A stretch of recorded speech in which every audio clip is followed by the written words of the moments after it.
अस्सलाम अलैकुम नाजरीन। ड्रामा अब शमीम की अगली किस्त में आप देखेंगे किश जिसने समन को ढूंढने में मदद की। इसने इंटरनेट पर पोस्ट लगा दी जिसकी वजह से समन वापस मिल जाती है, मगर शमीम ने इसे बातें सुनाने की कोई कसर नहीं छोड़ी। अब्दुलबारी और किश दोनों को ही बेइज्जत करती हैं कि तुम लोग अपनी औकात में रहो, नसीम के ससुराली मामलात में टांग उड़ाने की कोई ज़रूरत नहीं। तो यही किश होती जो अब्दुलबारी को एहसास दिलाती है कि दूसरों की जुल्म पर खामोश रहने वाला इंसान खुद के साथ साथ अपने रिश्तेदारों पर भी जुल्म करता है। अब्दुलबारी कहता है, जैसे तुम्हारी घर में इज्जत नहीं खुद की तो अब मेरी इज्जत क्या करवाओगे। ये बात तो अब्दुलबारी की अक्ल को जा लगती है कि हाँ, अगर मेरी इज्जत नहीं तो बीवी की कैसे करवाऊंगा, कोई तो मेरी बात सुनेगा ही नहीं। ये शम्मी मोहतरमा जब घर वापस आई तो किश का पूछती है तो वालिद ने बता दिया कि मार्केट तक गई है अब्दुलबारी के साथ। ये सुनकर शम्मी को तो हसद ही होने लगा। इसे वक्त लाते हुए कहती है, किस खुशी में गई है वो मार्केट। मियाँ की तो अभी नौकरी लगी नहीं है और उसने अभी से फजूल खर्ची करना शुरू कर दी।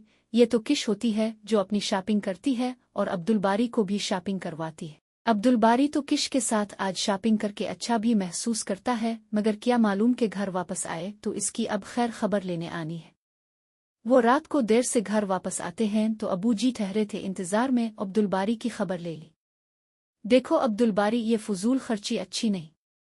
यूं दोनों अभी खुशी खुशी वापस लूटे थे, अब ये सब कुछ भी सुनना पड़ा। शम्मी भी अलग ही क्लास ले लेती हैं कि ये फजूल खर्ची बिल्कुल भी अच्छी नहीं। यूं अब्दुलबारी और किश फिर से बेइज्जती होंगे, मगर कुछ वक्त गुजरने के बाद जब रात हो जाती है तो ये शम्मी चुपके से किचन में ठहरी बिरयानी खा रही थी जो कि इसने बाहर से ही ऑर्डर की थी। किश अचानक आई तो शमीम को किचन में ठहरा देखती है। किश को देखकर शमीम का पहला मर्तबा रंग ही बदल गया और यूं किश को बात बनाने का मौका मिल जाता है। अगर शम्मी बाजी कहती है कि हम फजूल खर्ची कर रहे हैं तो हर वक्त ये खाना बाहर से ही मंगवा रही होती है, तब उन्हें फजूल खर्ची याद नहीं आती। यूं आज पहली मर्तबा ये शम्मी कुछ उदास होती है, अपने कमरे में तन्हा बैठे। दूसरी जानिब असल हकीकत तो इस रज़ा की खुलती है सायरा के सामने। वो तो इत्तेफाकना यहाँ से गुजर ही रही थी कि अपने सास ससुर को बात करते हुए सुनती है तो मज्जिन्स गए जो अपनी बीवी से परेशानी की वजह पूछ रहे थे। फिर किसी लड़की का चक्कर है किया तो इरफा बेगम ने बता ही दिया कि लड़कियों से दस्ती तो हमेशा से ही रही है, मगर अब बात दूसरी शादी पर आ गई। रज़ा दूसरी शादी करना चाहता है। ये सुनकर सायरा तो चौंक जाती है, इसकी तो जैसे पैरों तले जमीन ही निकल गई कि ये रज़ा इसीलिए मैं उन्हें पसंद नहीं आती थी। मेरी लाख कोशिशों के बावजूद मैं उनकी तवज्जो हासिल नहीं कर सकी क्योंकि ये तो बाहर अफेयर चिल्लाते हैं।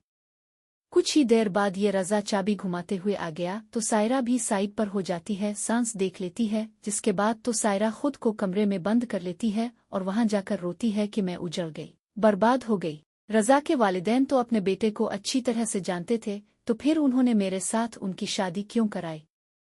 अब वो परेशान होती अपने वालिद को भी लेकर कि मैं उन्हें कैसे बताऊं। अबू की तबीयत तो वैसे भी बहुत खराब रहती है। यूं व्यूअर्स उम्मीद कर सकते हैं बस अच्छे की ही कि कुछ वक्त बाद ये हो सकता है रज़ा ही सुधर जाए या फिर रज़ा की दूसरी बीवी आने पर उसकी वालिदा सुधर जाए। व्यूअर्स, इसके मुताल्लिक अब क्या राय रखते हैं, हमें अपनी कीमती राय का इजहार ज़रूर कीजिएगा। मज़ीद ड्रामा रिव्यूज़ के लिए आप देखते रहिए।